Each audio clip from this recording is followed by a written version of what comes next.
De la presse, je salue votre présence ici et vous exprime le plaisir que je ressens après quelques semaines d'absence d'avoir retrouvé mon pays. Je pensais que mon propos de ce jour porterait sur une note positive d'espoir ramené de mon périple diplomatique euro-américain. De l'Union européenne aux Nations Unies, la communauté internationale a exhorté la classe politique congolaise, le camp Kabila comme le Rassemblement, à œuvrer de bonne foi pour la tenue des élections apaisées et crédibles au plus tard le 31 décembre 2017 dans le strict respect de la Constitution et de l'accord politique de la Saint-Sylvestre, adoubé par la résolution 2348 du Conseil de sécurité des Nations Unies. Pourtant, je suis affligé de constater que la voie de notre cheminement vers l'alternance démocratique demeure parsemée d'embûches et d'obstacles à cause de la boulimie du pouvoir d'un seul homme, Joseph Kabila, qui ne cesse de multiplier les subterfuges de toutes sortes pour s'éterniser à la tête de l'État en violation de la Constitution, défiant ainsi tout un peuple. Mesdames et messieurs de la presse, comme vous le savez, aujourd'hui, le pays tout entier est en proie à de vives et profondes tensions, conséquence de 18 ans de gouvernance chaotique de Joseph Kabila et de sa famille politique, qui continue à dilapider les fonds publics et à piller les ressources du pays. La situation sécuritaire va se dégradant et s'amplifiant dans plusieurs contrées du pays. Le mardi 11 octobre 2017, plusieurs personnes ont été tuées suite aux attaques de Bouiza au Nord Kivu, alors que 3 jours plus tôt, une vingtaine de personnes a été égorgée sur la route Kamango-Mbaou, près de Beni. À Uvira, au sud Kivu, les affrontements entre les FARDC et la rébellion Yakutumba restent toujours violents. Au-delà du Kivu, dans le Tanganyika, les affrontements entre les milices Toa et Luba ont repris de plus belle. Au Kasaï, les violents incidents se poursuivent tandis que dans la partie occidentale du pays, la situation sécuritaire reste volatile à la suite des affrontements entre la secte politico-religieuse Bundu Diamayala et les FARDC, situation que le service de renseignement de Joseph Kabila tente d'imputer vicieusement aux partis politiques de l'opposition. Comme l'affirme le représentant spécial du secrétaire général des Nations Unies en République démocratique du Congo dans son rapport au Conseil de sécurité de l'ONU de ce 11 octobre 2017, l'impact de la détérioration de la situation sécuritaire sur la vie des populations civiles est clairement visible. Mesdames et messieurs de la presse, sur le plan socio-économique, en dépit de toutes les potentialités dont regorge le pays, le PIB en 2016 n'était que de 35 milliards de dollars américains selon la Banque mondiale, tandis que le taux de chômage a atteint 80% de la population active, à en croire les chiffres du PNUD. 8 Congolais sur 10 donc, vivent avec moins de 2 dollars américains par jour, c'est-à-dire en dessous du seuil de pauvreté. La monnaie a connu une dépréciation de plus de 70% par rapport au dollar américain. L'inflation qui en résulte a réduit sensiblement le pouvoir d'achat des populations et la production des entreprises. Le Congo est devenu le théâtre des grèves perlées qui touchent en ce moment précis le corps enseignant, les fonctionnaires de l'État, les médecins, les magistrats, les auxiliaires de santé, etc., élargissant ainsi la contestation à toutes les couches du pays. Le déficit criant en médicaments et soins appropriés a transformé les hôpitaux en mouroirs. Le régime Kabila a condamné une grande proportion de jeunes Congolais à l'interruption scolaire, au chômage, à la mendicité et à la délinquance. Quant à l'accès à l'éducation pour tous, en 2007, au moins 4 600 000 enfants en âge scolaire, dont 2,5 millions de filles, étaient en dehors de tout système d'éducation. En 2016, plus de 7 millions d'enfants évoluaient en dehors de l'école, selon le Fonds des Nations Unies pour l'enfance, UNICEF en cible. L'enseignement dispensé est généralement de mauvaise qualité, hypothéquant par là sérieusement l'avenir du pays. En République démocratique du Congo, l'enrichissement illicite est sans conséquence judiciaire. Les institutions judiciaires du pays brillent par l'arbitraire. Le nonce apostolique accréditant en République démocratique du Congo a eu pleinement raison d'affirmer il y a peu que notre pays était entre les mains de prédateurs. Et pourtant, c'est la justice qui élève une nation. La précarité, la misère et le désarroi sont devenus le lot quotidien des millions de Congolais pour qui la vie continue d'être un chapelet de souffrance. Mesdames et messieurs de la presse, c'est dans ce contexte de tension sociale et de crise politique aiguë que j'ai appris avec indignation les propos irresponsables de Corneille Nangaa s'exprimant le 11 octobre 2017 devant les délégués de la société civile et des partis politiques qui renvoyaient la tenue des élections prévues au plus tard 1 décembre 2017 par l'accord politique de la Saint-Sylvestre au calendrier grec vaguement en 2019. Devant cette énième forfaiture, Joseph Kabila et son serviteur Corneille Nangaa ont déclaré la guerre au peuple congolais et se sont de ce fait disqualifiés.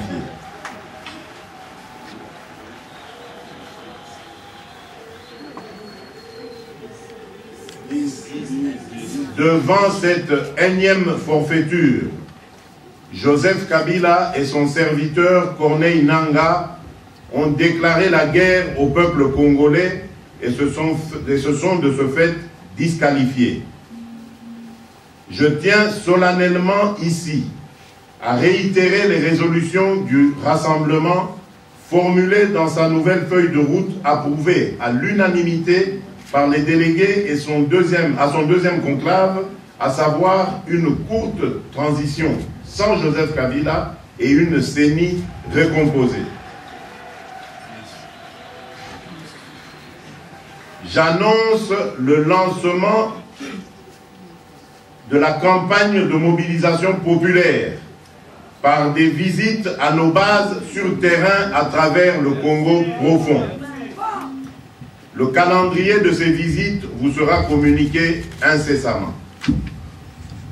Dans le même temps, le Rassemblement entreprend des démarches auprès de la communauté internationale à travers l'ONU pour une implication directe dans l'organisation des élections en République démocratique du Congo.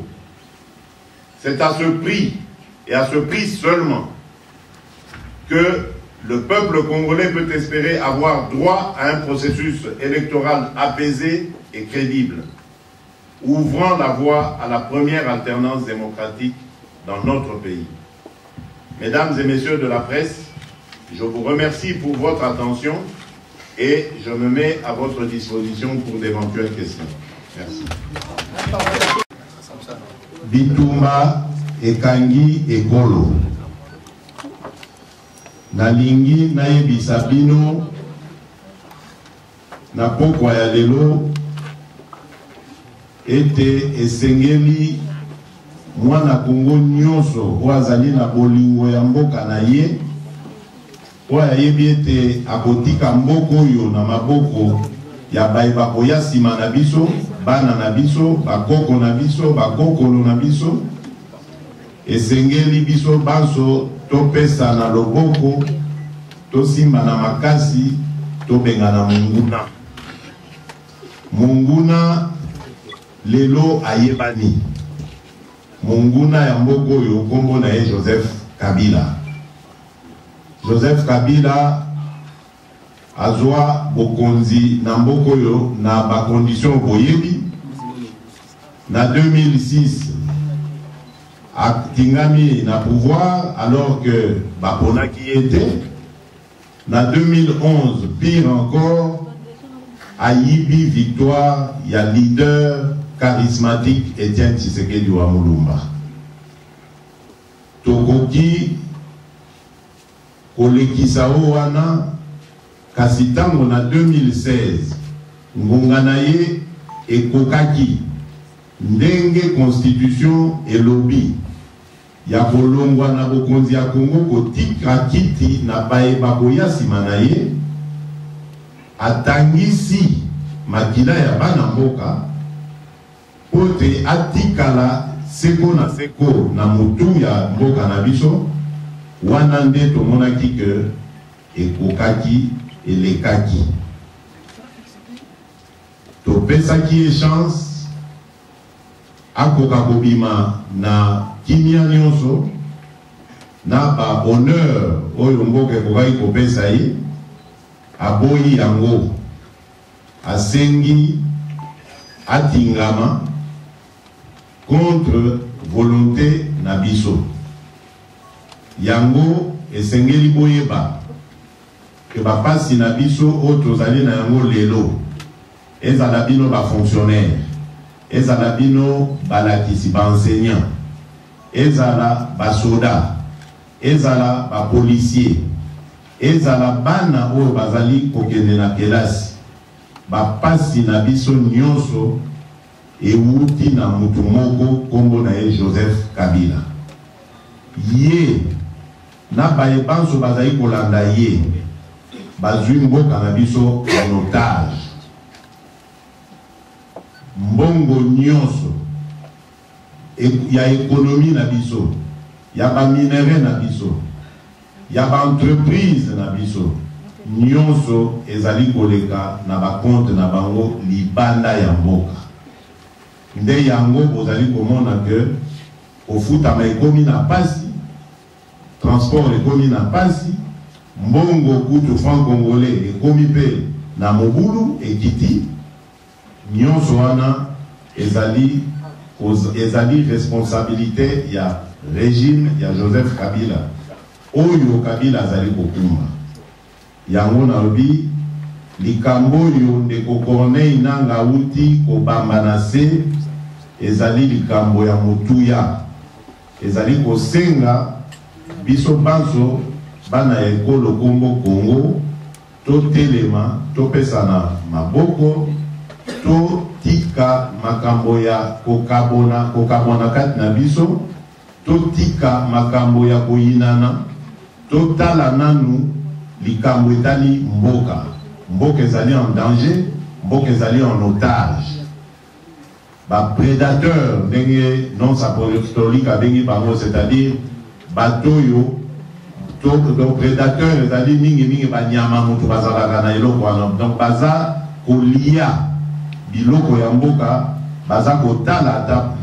intérêt ya bana mboka te c'est ça qu'on appelle prédateur ba prédateur baza kokamba sikoyo mboka oyo ndenge ezalaka na zamba na banyama tango baliaka baninga na bango banyama tokomi na situation wana esengeli tofongola miso esengeli totelema biso banso tokoka kodefendre ekolo na biso na mikolo ezali koya bokozwa ba instruction tolingi lisusu makambo ya koloba te ke o mokolo songolo tokutana na esika pakala tosala likambo bo tosala boyo mpo na kati na biso banguna mpe bazali yango nazali kosenga vigilance ya moko na moko kati na biso akoka kobimisa na kwasa ndeko oyo azali kotambola mabe kati ya lingomba ya bana Kongo donc na mikolo koya Mosala ezali kosala maboza na Kimia tolobaki na bino que le 31 décembre et kolekate Joseph Kabila il faut tika mboka oyo et kosala mabe bongo et kosala mandenge tolobaki po ezali volonté à peuple congolais et sengé. La communauté internationale ne peut pas se substituer à la volonté du souverain primaire qui est le peuple congolais. Ça, c'est une première chose. La seconde, ce n'est pas par fantaisie que nous avons dit ça. Nous sommes arrivés à cette conclusion pour la simple raison, assez évidente d'ailleurs, que Joseph Kabila, qui normalement, selon la Constitution, ne devrait même plus faire partie du jeu politique, est aujourd'hui l'élément principal de blocage de notre processus politique. Et donc, nous disons, puisque c'est lui qui est l'agent de blocage, c'est lui qu'il faut extirper afin de permettre au processus politique et électoral d'aller de l'avant. Ce n'est que pour cela. Et je crois que nous avons sillonné beaucoup de pays, nous avons été entendus par beaucoup d'interlocuteurs. Je peux dire, sans peur de me contredire ou d'être contredit, que nous avons été entendus. Aujourd'hui, il n'y a plus personne qui peut encore croire, et avec ce que M. Corneille Nangaa nous a encore étalé hier, qui peut encore croire en la bonne foi de Joseph Kabila d'organiser des élections crédibles dans ce pays. Ça ne fait que renforcer notre position, ça nous apporte de l'eau à notre moulin. M. Joseph Kabila est le responsable numéro 1 de la crise qui sévit actuellement dans notre pays, et donc il doit partir. C'est votre question de ce côté? J'ai été d'ailleurs très heureux de voir, puisque vous parlez de l'UNC, mais il n'y a pas que l'UNC, et le MLC aussi, répondre favorablement à cet appel à l'unité de vue. Peut-être pas d'action, mais au moins de vue. Parce que ceux qui profitent à l'adversaire aujourd'hui, ce sont ces disparités qu'il y a dans nos positions. Et le pouvoir, évidemment, prédateur qui est là, profite de la situation pour faire croire qu'en fait l'opposition n'est pas unie, de nous présenter sous un mauvais visage. C'est pour ça que cet appel avait été lancé, et je vous l'ai dit, j'étais heureux de voir qu'il a été... Accord, il y a Saint-Sylvestre, accord, il y a Saint-Sylvestre pour permettre biso to fanda banamboka totala ndenge nini tokopona moko kati na biso mingi na société civile oyo akokamba mboka ti toko kende na élection.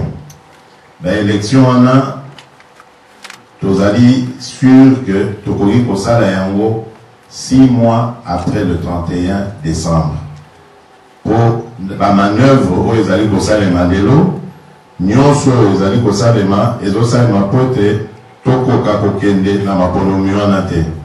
Mais tozali sûr que soki Kabila alongwe atiki esika na ndeko oyo tokopona oyo alingi mboka oyo akomema biso na baélection ekoka kosalema dans les 6 mois. Nde likambo oyo tolobaki mpona bongo tokovanda ndenge tofandaki année passée 5 ans bamube bavandisi biso ntango tokovanda tokotala ndenge nini ya kopona congolais oyo akoki kokomisa biso na baélection. Voilà. Continue à être étayé, nous allons continuer le débat. Et enfin, nous illustrons notre démarche par des exemples. C'est arrivé dans plusieurs pays que l'ONU se saisisse de l'organisation des élections. Organisation soit partielle, soit intégrale. Nous pensons que cela est possible. Nous le pensons d'autant plus que depuis hier, nous avons l'extraordinaire preuve que Joseph Kabila, qui est à la manœuvre de tout ce que fait Corneille Nangaa, est déterminé à ne pas quitter le pouvoir. Alors nous allons mettre la communauté internationale face à un choix. Le choix de laisser Joseph Kabila continuer de trôner impunément comme ça, au mépris de la démocratie, des libertés, du droit international même, indéfiniment, ce choix-là, ou alors le choix de permettre une alternance démocratique et pacifique qui puisse nous amener à l'instauration d'un état de droit dans ce pays. Donc c'est le choix que nous allons offrir à la communauté internationale en espérant qu'elle fera évidemment le bon choix. Alors, en ce qui concerne l'article 64, mais ne vous en faites pas, Moïse Katumbi et nous ici au Congo, moi en particulier, sommes parfaitement sur la même longueur d'onde, ne vous en faites pas. Simplement, je vous ai dit, enfin en commentaire, que cette fois-ci, nous n'allons pas appeler le peuple directement à des actions. Quand vous dites article 64, oui, c'est un mot. Mais comment est-ce que l'article 64 se matérialise sur le terrain? C'est à ça que nous travaillons. Tokoki, c'est le soutien à peuple de l'installation. Donc,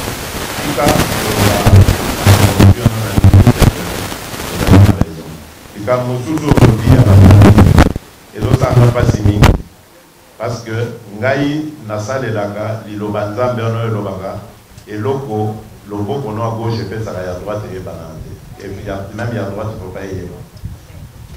Je ne peux pas koye bisayo nyonso nasala uta bazalaka na hôpital ti nata mobali batu na biso ba kufakio ba famille na bango na koye koloba moi ça m'intéresse, ça n'intéresse personne. Donc ça ne sert à rien. Il y a au cas d'Akakaboye, au bio voilà, pas de rien. Yo olina benga média, tant nazako pesa, nazako aider famille, ya bawe, na benga média pour retane nazo pesa veuve, to bana, na pesa bon, non, je ne peux pas faire ça. Mais yeba que togo sa nakabangote. Na eu des pes nengo zolobana, lokuta, togo sa nakabangote. Dernièrement, là aussi, on ne le fait pas sans bruit. Mais secrétaire général Nabiso adjoint, docteur Eden, il est allé Tinaner, à Koutaina Mokonzaner, pour la libération, il y a pas de Nabiso. Pourquoi pourquoi est-ce qu'il faut qu'on garde tout ça? Non. Mais en même temps, vous voyez que ceux qui va vendre depuis septembre et l'année passée, les lots, et ça dit la volonté Nabiso. Et ça dit parce que toujours vivre dictature na Congo. Yangwana, tant que Bango va continuer ko kanga bande ko na biso wana, biso pe to ko lembate na koluka ko benga na bango. Combat na biso pe ko continuer tant que arbitraire ko za na Congo. Parce que combat na biso objectif na ngwezali to koma na état de droit, batu nyonso baza libre ya ko s'exprimer. Dans le respect de la loi, c'est vrai, mais libre de s'exprimer. Tant que la condition en est que combat na biso pe ko lembate et ko continuer. Bango bakadisi que so bakangi, bakobangi sa biso to ba olembisa biso bakosi. Biso au contraire, makase zo ya kaka na détermination ko benga na bango. Peto ko kokato ko kisa bango to ko benga na bango. Voilà. Voilà. Mesdames et messieurs, je crois que nous avons eu une demi-heure de questions.